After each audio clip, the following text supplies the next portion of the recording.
بسم اللہ الرحمن الرحیم۔ حدیث پاک میں آتا ہے، آپ علیہ السلام نے فرمایا 3 چیزوں میں تاخیر مت کرو۔ نماز، فرمایا جب اس کا وقت ہو جائے اس کے اندر تاخیر مت کرو، فوراً نماز ادا کی جائے۔ جنازہ جب تیار ہو جائے، اور فرمایا لڑکی یا لڑکا جب اس کے جوڑ کا رشتہ مل جائے تو اس کے اندر تاخیر مت کرو۔ دور حاضر میں اگر دیکھا جائے تو لڑکے ہوں یا لڑکیاں ہوں، ان کی شادیاں کرانے میں والدین محض مال و دولت کی ہوس، حب جاہ، حب مال، اسی طرح غیر شرعی رسم و رواج، غیر شرعی دنیاوی مصلحتوں کی بنا پر بہت زیادہ تاخیر کرتے ہیں، حتیٰ کہ اس تاخیر کی وجہ سے بعض لڑکے اور لڑکیاں وہ شادی کی عمر سے نکل جاتے ہیں، اور اس ظلم کے نتیجے میں بعض غیر فطری طریقوں سے اپنی خواہش کو تسکین دیتے ہیں۔ اور آج کل تو موبائل کا دور ہے، اس کے اندر تو وہ یقیناً کسی غلط چیز کے اندر مبتلا ہونے کا قوی اندیشہ ہے۔ پھر بعض نشے کے عادی ہو جاتے ہیں۔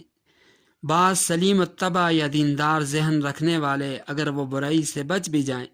تو بیچارے کڑتے رہتے ہیں، جس سے ان کی صحت کو سخت نقصان پہنچتا ہے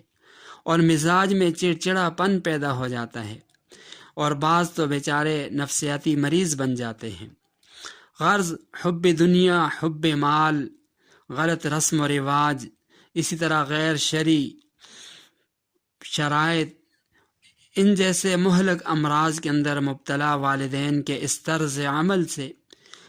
بعض لڑکے اور لڑکیاں وہ مختلف برائیوں اور جنسی بے راہ رویوں کا شکار ہو کر اپنی دنیا آخرت کو بھی تباہ کر دیتے ہیں، اور والدین کے لیے بھی یقیناً وہ پریشانی کا ذریعہ بنتے ہیں۔ مگر ہوس پرست والدین،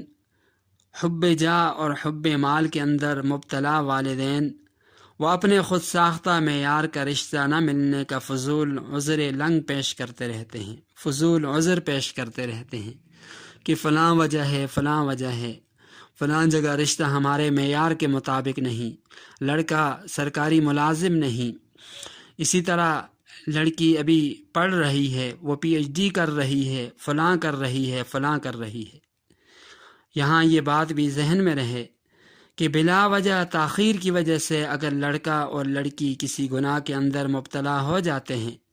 تو حدیث پاک کے مطابق اس گناہ میں والدین بھی برابر کے شریک ہیں، کیونکہ وہ ان کی شادی کروا سکتے تھے، لیکن بلا وجہ تاخیر کی وجہ سے وہ ان کی شادی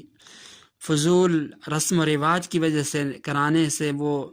اعراض کر رہے ہیں، اور اس اعراض کی وجہ سے وہ گناہ کے اندر مبتلا ہو رہے ہیں، تو اس گناہ کا وبال جہاں ان بچوں پر پڑے گا تو والدین پر بھی ضرور وہ اس گناہ کے اندر مبتلا ہوں گے۔